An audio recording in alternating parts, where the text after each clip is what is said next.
Welcome to Wise Up Governance and Boards podcast, brought to you by 3 Wise Owls Governance Consultants.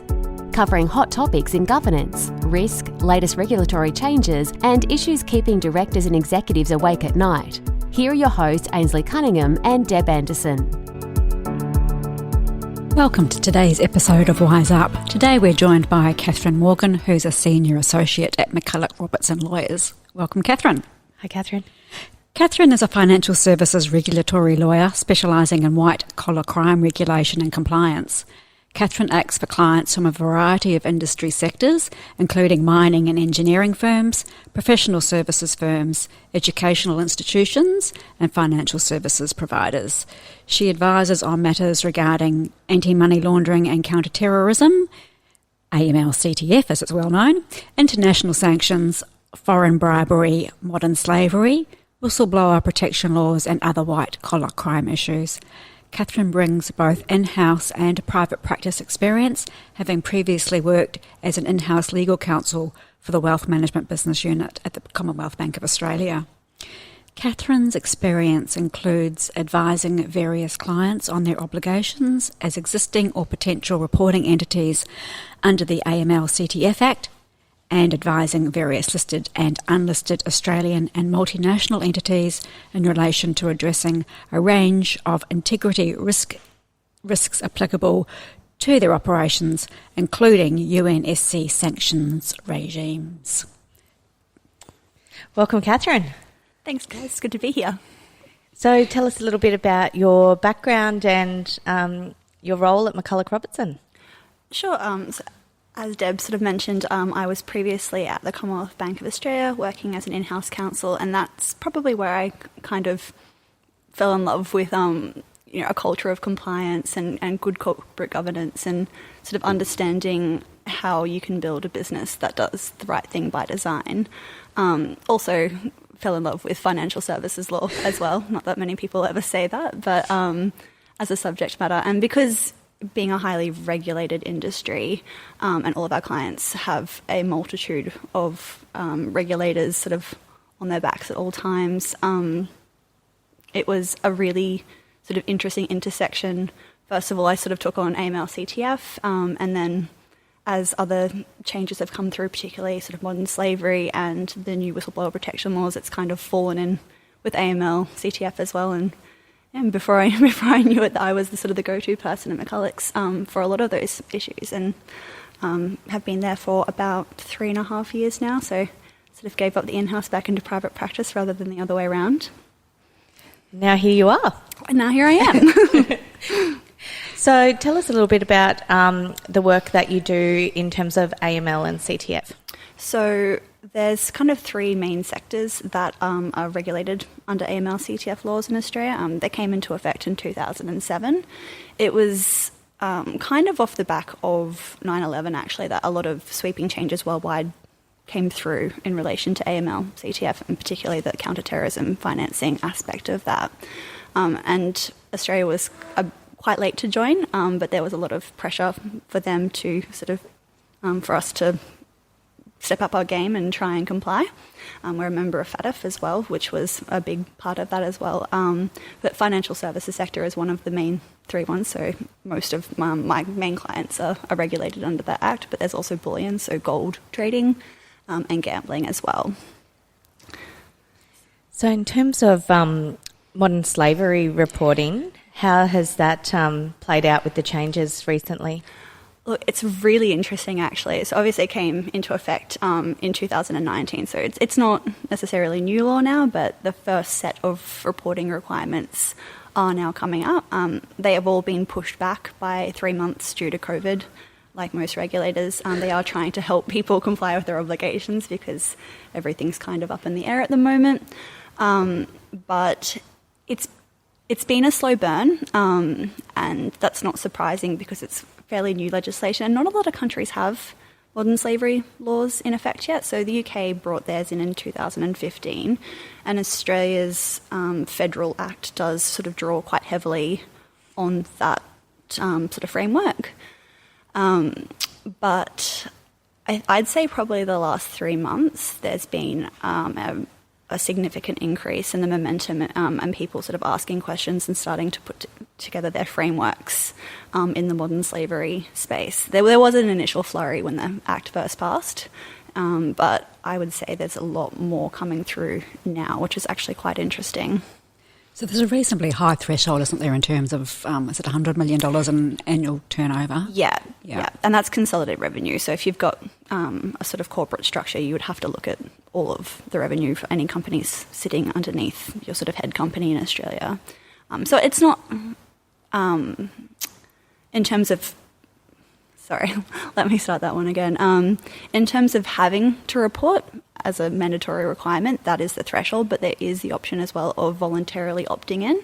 And we have had a couple of clients who have wanted to do that. I think because reputationally and given that there's a sort of trend for a lot of companies to sort of be to comply with environmental standards, transparency in their supply chains, and that sort of, I guess, clean movement as well. It's a good look if you're complying with the Act, even if you don't have to.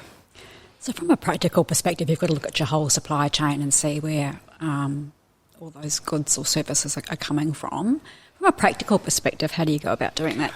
Well, I think it's important to note that it's not saying that you have to look at your supply chains and be absolutely certain that there is no modern slavery in your supply chains, because quite frankly, that is impossible. Anyone that has a smartphone has benefited in some way, shape or form from modern slavery, unfortunately. But what it is about doing is trying to create as much transparency as possible, given the nature of your business, given the types of goods and services that you're providing, and where possible, trying to remove any obvious or any instances of modern slavery. So it really needs to be looked at on a case-by-case basis. So if, for example, you're manufacturing technology equipment and you're getting a lot of raw materials from a country that's a vulnerable jurisdiction, the kind of sort of checks and balances and the due diligence that you're going to put in place for those suppliers is going to be very different for a small accounting business that employs 5 people and might occasionally buy some merchandise from China. That both require due diligence and both would require checks. And obviously the latter business is unlikely to be captured by the mandatory criteria and having to report, but it's the kind of framework that any business can and probably should implement. Yeah, it's probably a lot easier for the larger manufacturing type of organisations who are already probably familiar with, partnering with suppliers that meet ISO standards, and they have those sort of third-party surprise audits and all that sort of stuff that kind of probably helps strengthen that element already.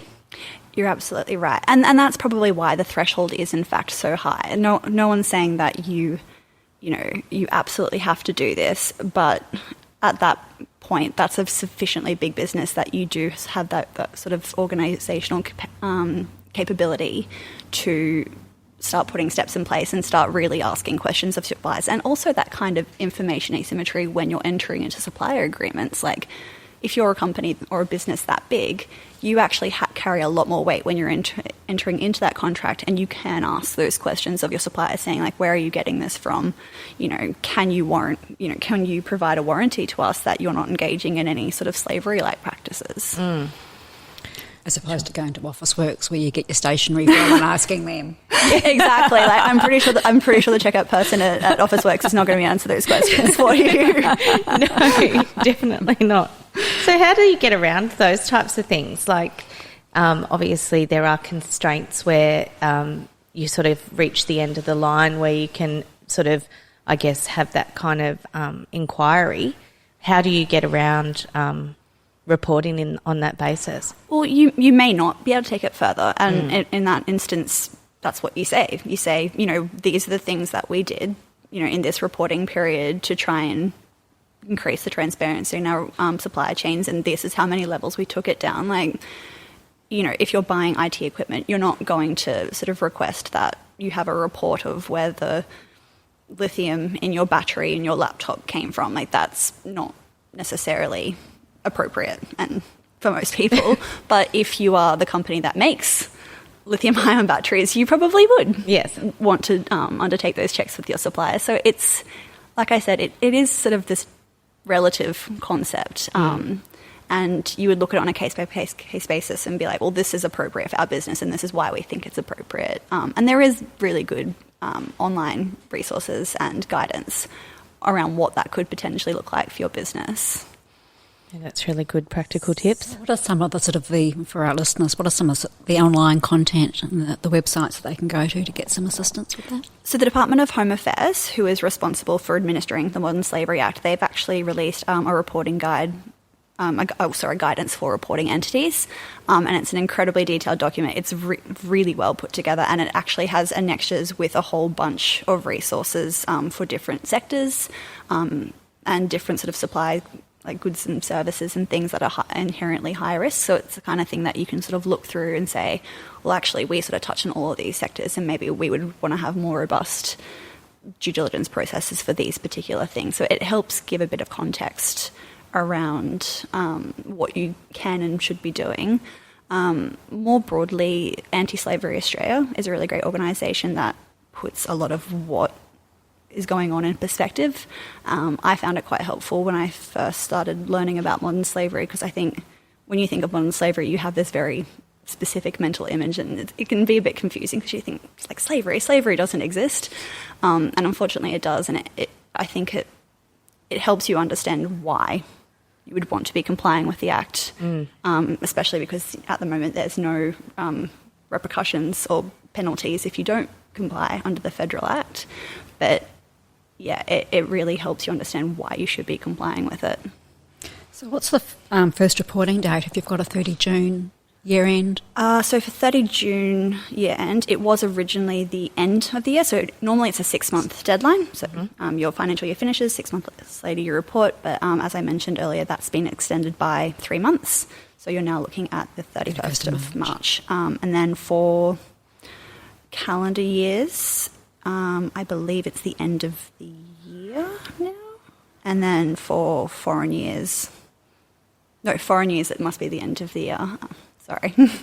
Yeah, that's okay. I've kind of put you on the spot with that one. Sorry, Kathryn. So in terms of the whistleblower protection laws that were sort of strengthened earlier this year, how have you found those have been playing out for some of your clients? Or yeah, interestingly, also a slow burn, which was probably more surprising given there is now a penalty if you are required to have a compliant policy and you don't have one. And particularly as well, the fact that it does provide a level of benefit for the company itself having a compliant whistleblower policy in place. So the laws actually came into effect as a start of, the middle of last year. And then the requirement to have a policy had a delayed period, and that came into effect at the start of this year. But we were sort of encouraging clients as much as possible to put something in place well before the deadline, just because it's there for their protection as well, and sort of at least having a think about what their internal processes and procedures were going to look like and how they were going to manage any disclosures that were made under the new framework, given it had been expanded so significantly. But we had a very big flurry in December with people rushing to try and get something in place for the 1st of January. And interestingly, we've also had this sort of second wave, which is a bit of a triggering statement at the moment, isn't it? But a second wave of whistleblower policy reviews probably in the last kind of 3 months. I think people were sort of rushing to get something in place for the 1st of Jan, and now they're sort of reviewing how well that works and whether it's really appropriate for their business and sort of tailoring it a bit more to be more effective for their business. I think it's one of the challenges when, like you say, they're doing it in a hurry is whether they're actually implementing it and training, rather than just doing a sort of set and forget, we've done that, tick the box mentality. And it is not a policy that you can do that with. There are quite a lot of clients, again, around that December mark who just wanted, they're like, can you just give us a standard policy? I'm like, that doesn't really exist. The whole point of this legislation is that it really needs to be something that's quite adaptable, quite flexible. It works for your business, it works with your reporting lines, and it's something that people can and will comply with because the penalties are huge under it. It's a really important area of law, and it's a really messy area of law as well. I think even as a lawyer, you sort of you read the legislation and you read the sort of the regulatory guidance that's come out, and you're like, oh yeah, that makes sense. And if you've ever spoken to anyone who's actually had to, blow the whistle on their business or sort of speak up about something that they saw that was going on that was inappropriate at their business, it's incredibly emotionally stressful.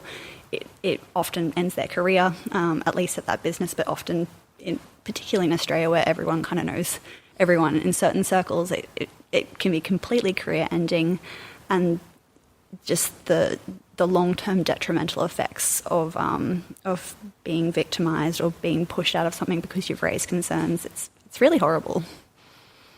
Yeah, so it's put there to try and protect that, but yeah, exactly. Whether or not that has the effect that it should, I guess time will tell. Yeah, and I think it's the first step towards building this sort of culture of compliance because as a business, you want people to be able to speak up if something's going wrong. And you want them to be able to speak up in a trusted environment before they blow the whistle externally. Well, exactly, and particularly under this new legislation with the ability for people to make public interest or emergency disclosures, like you said, you definitely want them to come to you and raise those concerns before it ends up on the front page of the AFR, for example. Absolutely. Yeah, and I guess too it helps probably if you've got an independent third party that's doing those reviews rather than somebody internally, because it gives a bit more and credibility to it. It depends on the size of the business, but I think where you can use an external sort of disclosure hotline or service, and there's heaps of them now, it's a burgeoning area for people. It's a really good way to do that because you can do it anonymously, and I think people will often speak a bit more freely if they feel like they're removed from the situation. That being said, I went to a talk back when you could actually go to talks in person. It was towards the end of last year, and they were talking, I think it was a Transparency International one, and they were talking about whistleblowing. And quite interestingly, they said that with the external disclosure hotlines, more often than not, they call rather than email. And more often than not, after they've sort of spoken to the person on the external hotline, they actually end up feeling quite empowered to go back to the business and speak directly to them. So they actually end up making, more often than not, a non-anonymous disclosure inside the business, which I think is quite interesting as well.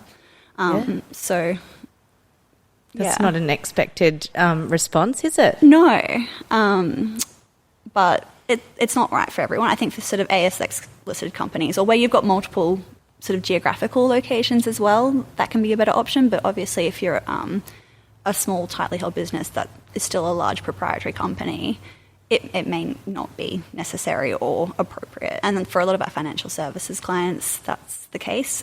So they're captured because either they're a large proprietary company, but they're sort of this office of 5 people who manage investments, and there's absolutely no need to have a separate hotline for that. So, going back to financial services and the Royal Commission, how are the implementation of the recommendations at the Hayne Royal Commission progressing? Where are we at? Well, I think we would have got further if, again, COVID. Not for COVID, like everything else this year. But we're starting to see some of the changes coming through. The product intervention power is through now, and we're starting to see ASIC flex their muscles a little bit on that, which is a really interesting space. The design and distribution obligations that were meant to have commenced have been pushed out a little bit as well, but we haven't seen too much more coming out of the recommendations that will eventually be implemented yet. I think ASIC's focused, despite last year being quite firm about their why not litigate approach, they have brought that back a bit in light of COVID, and their main kind of focus, it seems to me anyway, is just making sure that people or the regulated entities are complying with the law as best they can, given the circumstances, and giving a bit of flexibility around what that necessarily needs to look like. A big one for them has been liquidity for managed investment schemes or registered managed investment schemes, particularly given the economic impacts of COVID. Back in sort of 2007 and 2008, during the GFC, a lot of mortgage schemes and a lot of other sort of registered schemes did become illiquid and made things very difficult for people to get the money out and otherwise collapsed. So I'm sure they don't really want to see a repeat of that. So they've been sending lots of letters out going, hey, just remember your financial requirements. So that's been one space. But, things are starting to pick up again, I think, as well. The other issue as well is like a lot of ASIC offices are actually in regional Victoria, which has presented a new sort of dimension for compliance as well. Someone in our team had to call ASIC the other day, and the call centre's also in regional Victoria, and they have to wear face coverings. And so there's like this recorded message when you're on the hold to ASIC going like, by the way, like all of our staff are required to wear face coverings, so if you can't really hear them, maybe try sending us an email. Oh, wow. Oh, that's interesting. Yeah. Isn't it? Yeah, how challenging for them. I know, but to be fair, I could actually hear them fine, which was good. But it was just, it was this very surreal kind of... Yes, that's weird, isn't it? So I think, ASIC's cutting regulated entities a little bit of slack. We should probably be cutting ASIC a little bit of slack. Yeah, absolutely. So in terms of, I guess, the practicalities for financial services clients, how are they finding the implementation of some of these changes, and where can they go to, I guess, get some help in terms of implementing them? So product intervention power, there's obviously nothing for them to do. That's more a power that ASIC has if they don't like or have to take issue with a particular product or service. It is a relatively high threshold. There has to be this sort of significant risk of consumer detriment. So pretty much so far they've only really stepped in on sort of payday lenders that have really sort of aggressive practices, and as well as sort of binary option trading apps, which in my opinion is kind of fair enough. They're not necessarily appropriate for the kind of people that they are targeting.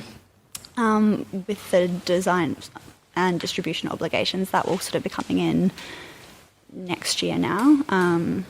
But obviously very happy to have a chat with anyone who wants to know more about that. We'll probably be releasing some sort of written guidance around what that's going to look like too and what you need to do. It's not really clear how it's going to work yet because it's very new. It's not really like anything we've done in Australia before, and there's not really a comparable sort of regime in any other countries as well. So we'll have to sort of wait and see on that one. Australia will be the poster child for that by the looks of it. We do love regulation here, I'll tell you what. That's the thing with financial services, so much regulation, and modern slavery is going to impact some of those larger companies as well. So it's just layers and layers, isn't it? Yeah, although I think trying to convince professional firms of the importance of modern slavery is not an easy sell. They're like, I work in an office. Like, why do I need to think about this? Yeah. Like, I think sort of construction and mining have probably been the most receptive to it because I think that they often have mines in other countries as well, and they get it a lot more. But professional services firms definitely not. Because I think I was looking at some stats, and I think it's like 69% of the modern slavery issues are out of Southeast Asia. Yeah.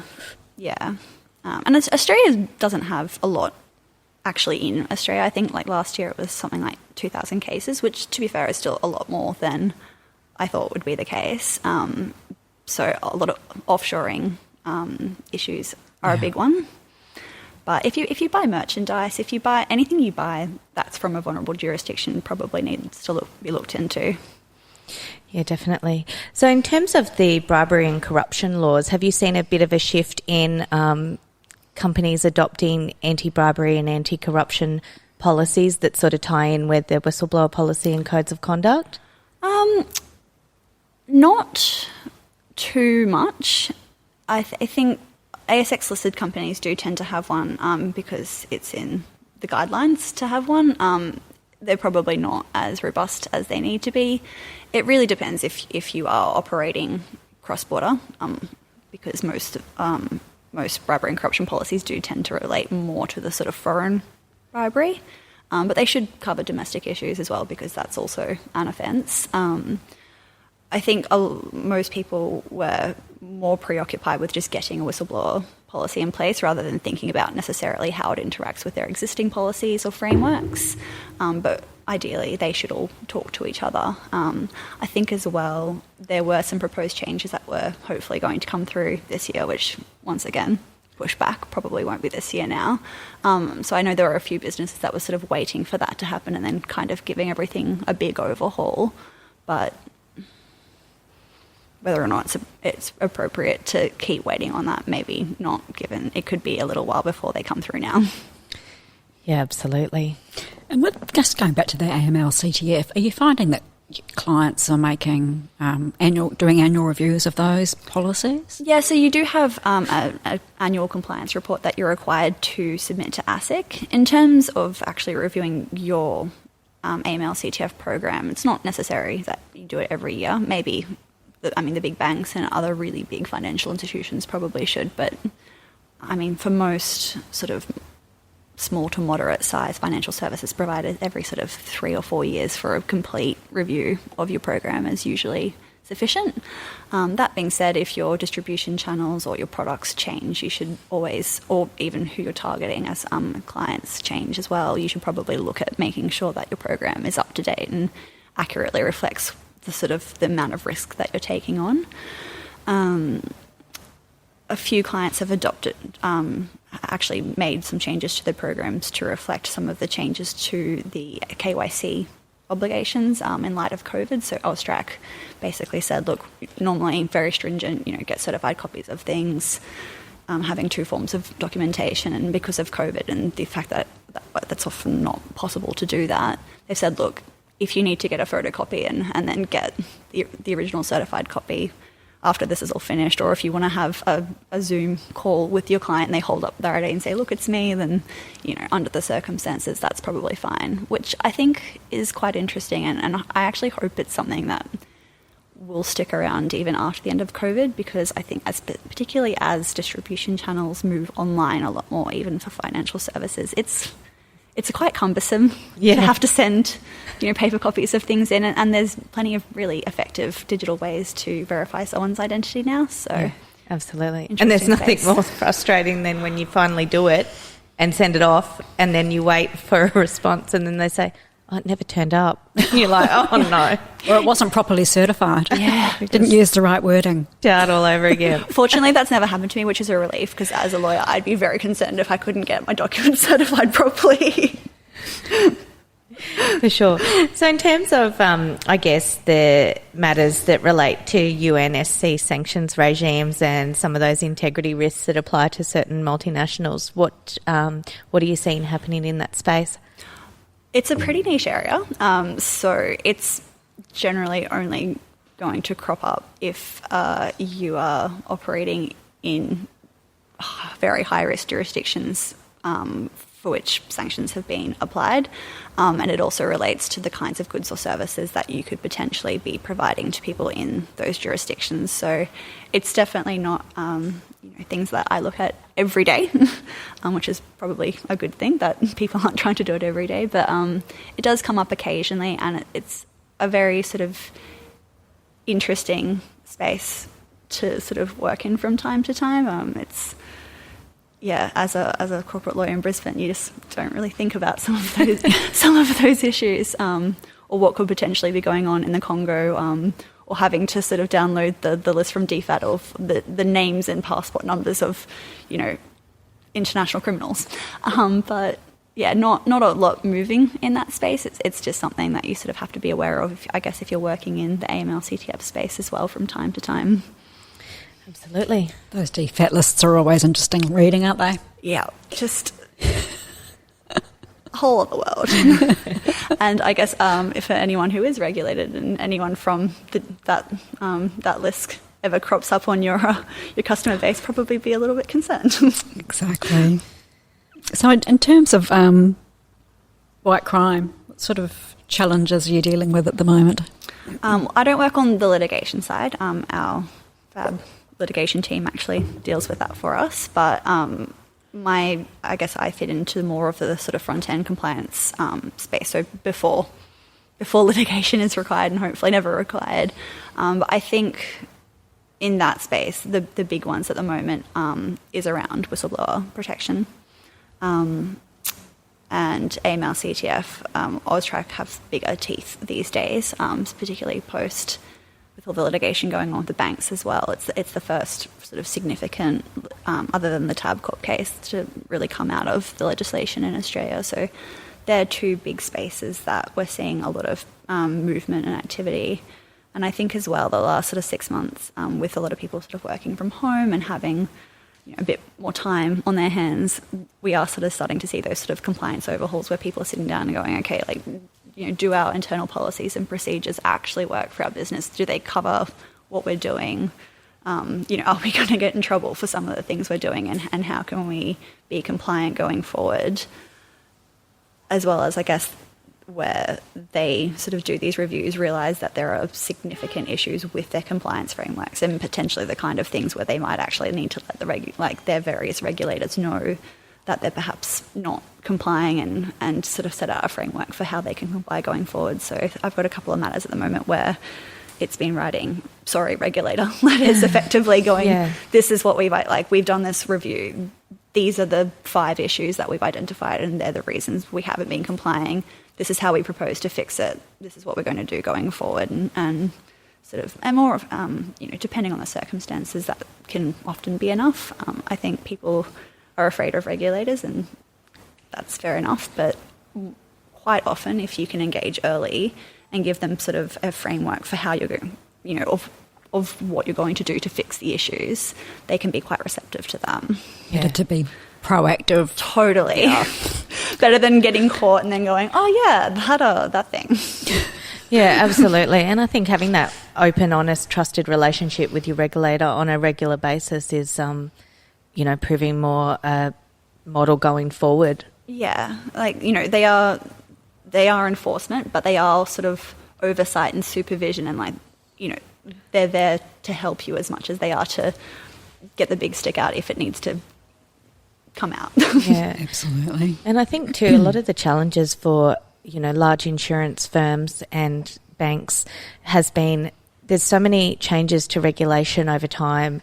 A lot of APRA requirements, a lot of the BEAR regime stuff, the Basel II standards, all of those types of things and the Royal Commission, and each time that these things happen, they just fill the gap with a siloed approach, and then more often than not, a lot of those frameworks are not cohesive throughout the organisation. Absolutely, yeah. And that was Haynes' big message in the Royal Commission. He's like, we don't need more laws. We just need laws that people can actually comply with. Even to get a financial services license in Australia, there's no way you can go that will tell you what license you need. You pretty much, unless you sort of want to sit and read through 3 several 100-page regulatory guides, get out your Corporations Act, get out your corporations regulations, and try and figure it out. And even then, it's actually not in the law. It's not really clear. So, we often do advices for people going, well, and it takes us, it takes us often a couple of days to figure it out, going, well, this is what license you need, and these are what authorizations you're going to need, and here's an 11-page document on all of the things that you're going to have to comply with. And then people wonder why fintech is not taking off as quickly as it should in Australia. Yeah. That's pretty much it. And have you found that there's probably potentially a consolidation in that space, like a lot of the 1- and 2-man band AFSLs out there that might realise that regulatory compliance is just becoming so cumbersome and expensive that they just can't keep up with all of the changes? It kind of depends on what they have a licence for. We've definitely seen some of the smaller providers pull out of the market, as well as smaller foreign providers pull out of the market off the back of the new, not so much new now, but the industry funding model. So for a financial services provider, your funding comes down to what authorisations you have on your licence, and some of them are sort of flat levies of a few $1,000s, and some of them will be graduated, but with some of the flat levies, they are quite hefty, and for some of these businesses, and they've got this license and they're not really positively trading it. It's just the actual cost of having their license is too much. They can't afford it, so they pull out of the market. Absolutely. Well, I think that's about all we have time for today, Kathryn. So before we leave, do you have anything that you want to leave our listeners with, sort of the top 3 tips as a financial services lawyer? I'll try and keep it broad, but I suppose if you've got a bit of extra time for COVID, now is the time to look at your compliance frameworks, figure out what works for you, what doesn't work for you, what you're missing, and if you are missing anything, definitely look at putting something in place, especially whistleblower policy. Check out Anti-Slavery Australia. I think it's a really interesting resource, and I would definitely encourage people, even if they aren't required to report, they might actually want to put a framework in place anyway, because it's good governance and it's a good thing to do. Well, thank you so much, Kathryn, for joining us today. Thanks, Kathryn. Thanks, guys. That's all for today. Until next time, happy podcasting. And remember, if you're enjoying the show, check out our other episodes and all things governance at www.3wiseowls.com.au.